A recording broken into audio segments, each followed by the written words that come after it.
Hello, in this video I would like to show you how to use Archnet on a mobile device. What you see before you is Archnet as it appears on my iPad. It may look slightly different on your device, but in general this is how it will look. Please note, Archnet can be used on most tablets depending on the size, but it cannot be used on most phones. Most phones simply have too small of a screen, and we haven't yet developed the mobile version for that. So you'll notice it looks very similar. There are just some basic differences in functionality. You can still click on any of the icons, such as the ones at the bottom of the screen where it says About Archnet, Terms of Use, How to Contribute, etc. You can still click on most of the icons that appear in the floating tiles, etc.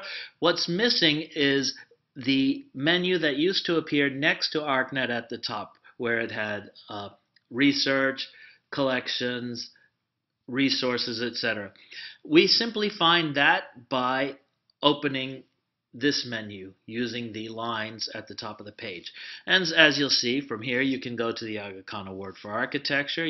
You can go to Timeline, browse through that.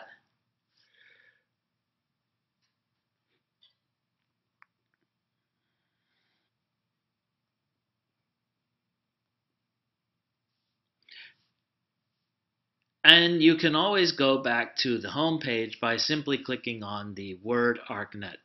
You close the menu by clicking on the lines again and simply clicking the word Archnet. The differences are in search. You can still use the anywhere search. So if I want to find any records that refer to domes, I can simply type in dome and either hit enter twice or use the search icon like I just did, and it will bring up all the records. Now you're going to notice in just a moment that this brings up a lot of records. It brings up well over 5,000 records. That's too big. So I'm going to want to narrow my search. I could do that by using any of the filters here. I can filter by style period and select as many as I want. Scroll down for more, or I can select none. That will clear everything. I can choose to search by type of record, etc. I'm going to limit my search by time period and by geography. So I open the Geo Filter. You'll see it opens to a fairly large portion of the world. If you click there, you will get regions. So that selects the entire Middle East, which is a little too broad, so I will delete that. You can zoom in using your two fingers. In the case of the iPad, it may be different on your device, to the country level, and you can select the country. We get Turkey, Syria, Iraq, and Saudi Arabia. But now if I change my mind and don't want to do Saudi Arabia, I simply get rid of that. I click Save. And I can either relaunch my search in its entirety, or I can simply apply the filters. And as you'll see in just a moment, we're going to get a much more limited set of results that are only in Turkey, Iraq, and Syria. Scroll through those as you would your device using the touchscreen on your device. Pick ones that you are interested in by clicking the plus sign, which pops them up to the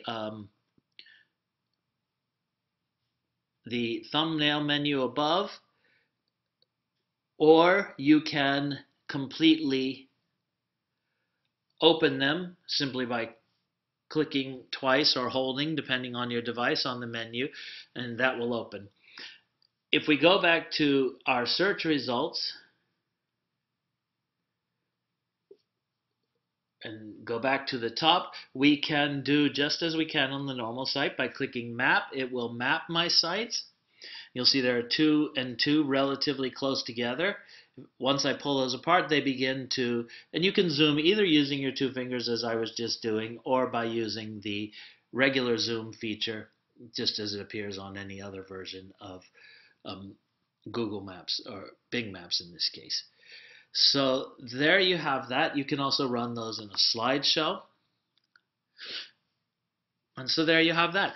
And that's basically it. One last thing. We looked a minute ago at a site. So I chose a site, and let's choose this one. The buttons work just as they did. You can scroll through the images or the text on your screen by using your two fingers.